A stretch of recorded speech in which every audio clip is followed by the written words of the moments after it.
नमस्कार, आप देख रहे हैं सहारनपुर ब्रेकिंग न्यूज। प्रस्तुत हैं आज के मुख्य समाचार। कोरोना वायरस से जिंदगी की लड़ाई लड़ रहे शारदा हॉस्पिटल ग्रेटर नोएडा में गंभीर हालत में भर्ती चंद्र प्रकाश स्वर्णकार को पिछले 3 दिनों से एबी पॉजिटिव ग्रुप का प्लाज्मा ना मिल पाने पर परिवार परेशान था। Family of blood donors trust अध्यक्ष पंकज पांचाल ने तुरंत सहारनपुर निवासी विनीत रामपाल से संपर्क कर प्लाज्मा दान देने के लिए कहा। विनीत ने अपने निजी वाहन से 180 किलोमीटर दूर शारदा हॉस्पिटल नोएडा जाकर प्लाज्मा दान कर मानवता की एक अद्भुत मिसाल कायम की। पंकज पांचाल ने बताया कि विनीत लगातार रक्तदान भी करते रहे हैं। जैसे ही वे कोरोना से स्वस्थ हुए तो उन्होंने प्लाज्मा दान करने की इच्छा जताई। जब उनको यह मौका मिला तो वह तुरंत तैयार हो गए। कक्षा 8 में पढ़ने वाली नाबालिग छात्रा के साथ दुष्कर्म का मामला सामने आया है। पीड़िता को हालत बिगड़ने पर अस्पताल में भर्ती कराया गया, जबकि पुलिस ने मामले को लेकर मुकदमा दर्ज कर लिया है। पूरा मामला कोतवाली बेहट इलाके के गांव जमालपुर का है। आरोप है कि मंगलवार की रात करीब 9 बजे पीड़ित छात्रा को गांव का ही एक युवक घर से उठाकर पड़ोस में एक सुनसान मकान में ले गया और उसके साथ दुष्कर्म की घटना को अंजाम दिया। पीड़िता का आरोप है जब उसने शोर मचाने का प्रयास किया तो उसका मुंह दबा दिया गया। हालत बिगड़ने पर आरोपी पीड़िता को छोड़कर फरार हो गया। बाद में पीड़िता किसी तरह अपने घर पहुंची और परिजनों को घटना के बारे में जानकारी दी, जिसके बाद पीड़ित परिजनों ने पुलिस को सूचना दी। पुलिस ने पीड़िता को बेहट सामुदायिक स्वास्थ्य केंद्र में भर्ती कराया। हालत को गंभीर मानते हुए जिला अस्पताल के लिए रेफर कर दिया गया। मामले को लेकर एसपी देहात अशोक मीना ने बताया कि घटना के संबंध में मुकदमा दर्ज कर लिया गया है। बेहट से शेख परवेज आलम की रिपोर्ट।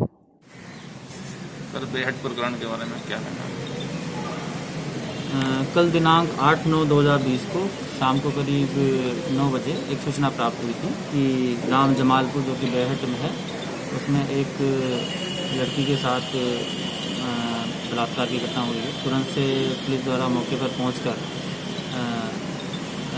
मौका मुआयना किया गया। साथ ही साथ जो लड़की थी उसको मेडिकल के लिए भेजा गया और तुरंत से उनके द्वारा जो प्राप्त FIR है उस पर FIR दर्ज करके आगे की वैधानिक कार्रवाई की गई है और इसमें मेडिकल करवाया जा रहा है। साथ ही साथ इसमें टीम भी गठित कर दी गई है। जल्द से जल्द जो नामजद आरोपी है उसकी गिरफ्तारी की।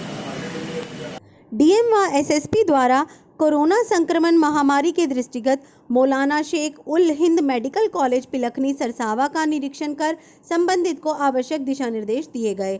जिलाधिकारी अखिलेश सिंह व वरिष्ठ पुलिस अधीक्षक डॉक्टर एस चन्नप्पा द्वारा कोरोना संक्रमण महामारी के दृष्टिगत मौलाना शेख उल हिंद कॉलेज पिलखनी थाना सरसावा का निरीक्षण कर सुरक्षा व्यवस्था का जायजा लिया गया तथा संबंधित को आवश्यक दिशा निर्देश दिए गए।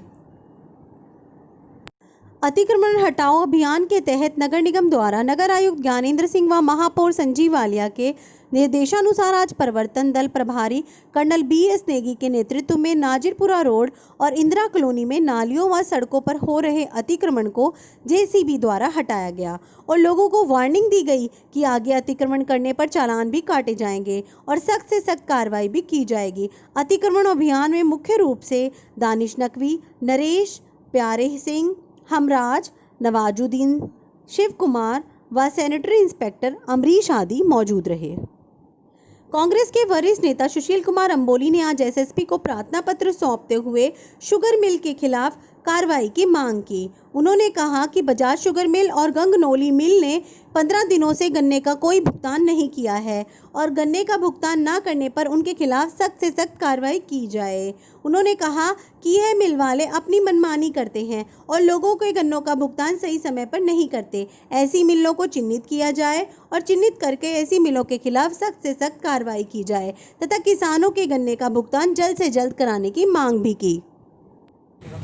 7 तारीख को हमने सदर थाने के अंदर गांगनौली चीनी मिल के दोनों मालिक और GM और वहाँ के उपाध्यक्ष के विरुद्ध एक तहरीर दी है कि उन्होंने हमारे साथ धोखाधड़ी की है और हमें साल भर का गन्ने का भुगतान नहीं किया, जबकि सुप्रीम कोर्ट हाई कोर्ट के निर्देशानुसार 14 दिन के अंदर उन्हें भुगतान करना था, लेकिन उन्होंने हाई कोर्ट सुप्रीम कोर्ट के भी आदेशों की अवहेलना की है और किसानों के साथ बहुत बड़ा छल किया, धोखा किया है। इसी उपरांत एक ये सरकार भारतीय जनता पार्टी की एक गन्ना मंत्री और मुख्यमंत्री ने ये कहा था कि अगर 14 दिन के अंदर अगर भुगतान नहीं करेंगे तो हम इनके उसी चीनी मिल के विरुद्ध FIR दर्ज करेंगे। लेकिन ये लोग बेईमान हैं, झूठे हैं, मक्कार हैं। इन लोगों ने पैसा पूसा लेकर इन चीनी मिल मालिकों को पूरी छूट दे रखी है कि किसी तरह से कैसे भी करो, इन किसानों का शोषण करो, हमें इससे कोई लेना देना नहीं, लेकिन आप हमें भरपाई करते रहो। तो ये हम बर्दाश्त नहीं करेंगे, चाहे हमें कितना भी बड़ा आंदोलन क्यों ना करना पड़े। अब हम इनसे गन्ने का भुगतान 1 महीने के अंदर लेकर छोड़ेंगे और नहीं तो हम एक बड़ा आंदोलन करेंगे, जो आंदोलन देवबंद से चलकर सहारनपुर तक आएगा। धरना स्थल पर आज तीसरे दिन भी छात्र संघर्ष समिति का धरना जारी रहा। उन्होंने सरकार से गरीब छात्र छात्राओं के लिए वजीफे की मांग की और 60% अंक वाला फैसला वापस नहीं लेने पर आंदोलन की चेतावनी भी दी। इस कड़ी में आज छात्र संघर्ष समिति को JV जैन कॉलेज छात्र संगठन के सदस्य एडवोकेट पंकज उमरी तथा विश्वजीत सिंह व वसीम के अलावा पूर्व मंत्री मांगेराम कश्यप ने अपने साथियों के समर्थन का ऐलान किया। समिति को हर संभव मदद करने की बात कही। धरने पर मुख्य रूप से अनीश प्रधान, हसन, आरव कुमार, अमित कुमार, फरहान, कार्तिक आदि उपस्थित रहे। आज हमारा छात्र संघर्ष समिति का धरने का तीसरा दिन है और हमें समर्थन करने के लिए माननीय पूर्व मंत्री मांगेराम कश्यप जी, समाजवादी पार्टी से उनका पूरा समर्थन रहा और JV जैन कॉलेज से छात्र नेता पंकज भाई, विश्वजीत सिंह और इनके अन्य तमाम साथी हमारे साथ हैं। समाजवादी पार्टी के छात्र सभा के जिलाध्यक्ष वासिम तोमर जी हमारे साथ हैं। योगेश पमार जी, जिनका अपना एक संगठन है ब्लड ग्रुप का, और Sanjeev Nautiyal chairman VDS group से, उन लोगों का हमें आज पूर्ण समर्थन मिला। चूँकि सम्मानित साथियों, बात जो है शिक्षा की है।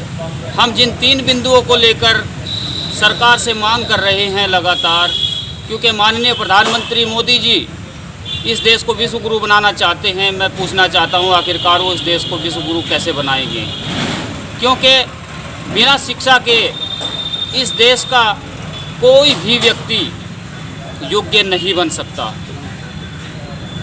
और सरकार की हमेशा से नीतियां रही हैं कि गरीब अमीर सभी लोगों को ज़्यादा से ज़्यादा शिक्षा मिले और व्यक्ति योग्य बने। आगे स्टेप क्या रहेगा आपका? यदि सरकार हमारी बात नहीं मानती तो हम इस आंदोलन को बड़ा रूप देंगे और सरकार उसके लिए तैयार रहे। आईवाला क्लॉथ मार्केट एसोसिएशन द्वारा आज प्रदेश सरकार द्वारा सप्ताह में 1 दिन का लॉकडाउन हटाए जाने पर खुशियां मनाते हुए आज दिनेश शेट्टी का फूल मालाओं से सम्मान कर स्वागत किया गया और सरकार का धन्यवाद जताया गया कि कोविड-19 जैसी महामारी में रविवार को लॉकडाउन खत्म किया गया। अब व्यापारी सुचारू रूप से अपने व्यापार को कर सकेंगे। इस कार्यक्रम में मुख्य रूप से गुलशन ढींगरा, अजय कालड़ा, संजय अरोड़ा, पंकज कालड़ा, सुरेंद्र कुमार, गिन्नी चावला, शिव कुमार आदि उपस्थित रहे।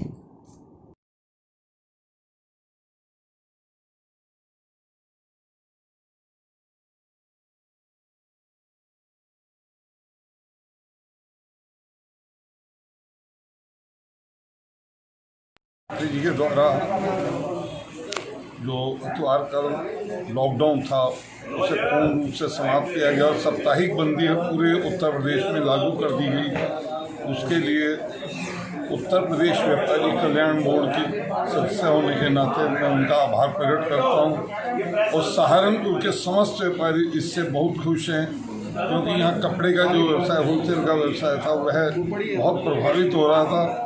उन्होंने हमारी मांग को माना और अन्य ज़िलों में भी इसी तरीके से कुछ डिमांड उठी थी, लेकिन जो अपने उत्तर प्रदेश व्यापारी कल्याण बोर्ड के अध्यक्ष हैं श्री रविकांत गर्ग जी, उन्होंने इसमें हमारा पूर्ण सहयोग करा। हम उनके भी आभारी हैं और आने वाले समय में जो भी गाइडलाइन ऊपर से आएगी उसका समस्त व्यापारी उसका पालन करते हुए कोरोना को पूर्ण रूप से हराने में आदरणीय योगी आदित्यनाथ जी का पूर्ण सहयोग करेंगे। धन्यवाद। कोतवाली नगर पुलिस ने मोहल्ला नुमाइश कैंप के शक्ति नगर स्थित बंद मकान में हुई चोरी की घटना का खुलासा करते हुए 2 आरोपियों को जेल भेज दिया। कोतवाली नगर में आज पत्रकारों से वार्ता करते हुए एसपी सिटी विनीत भटनागर ने कहा कि 31 अगस्त को नुमाइश कैंप के शक्ति नगर में एक बंद मकान को चोरों ने अपना निशाना बनाकर लाखों का सामान चुरा लिया। मामले के खुलासे के लिए सर्विलांस टीम और कोतवाली नगर पुलिस की संयुक्त टीम लगी हुई थी।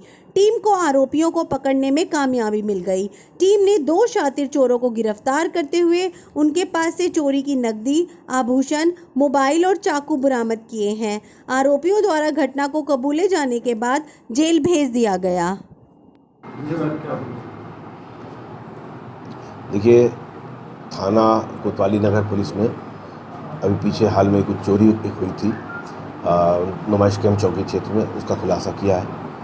कुछ सामान जो चोरी में गया था उसको बरामद किया और मोबाइल्स बरामद हुए हैं। ये 2 अभियुक्त हैं जिनको गिरफ्तार किया है। एक का नाम खुर्रम है और एक का नाम समीर है।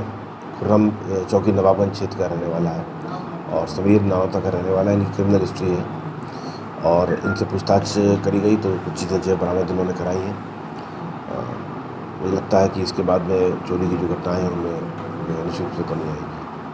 क्या सर पहले भी कुछ हाँ, इनकी क्रिमिनल हिस्ट्री है। दोनों पर कई मुकदमे हैं, चोरी के मुकदमे हैं और इसी तरह के संबंधित तमाम जो है कम से कम 7-8 अभियोग में ये लोग अभियुक्त हैं।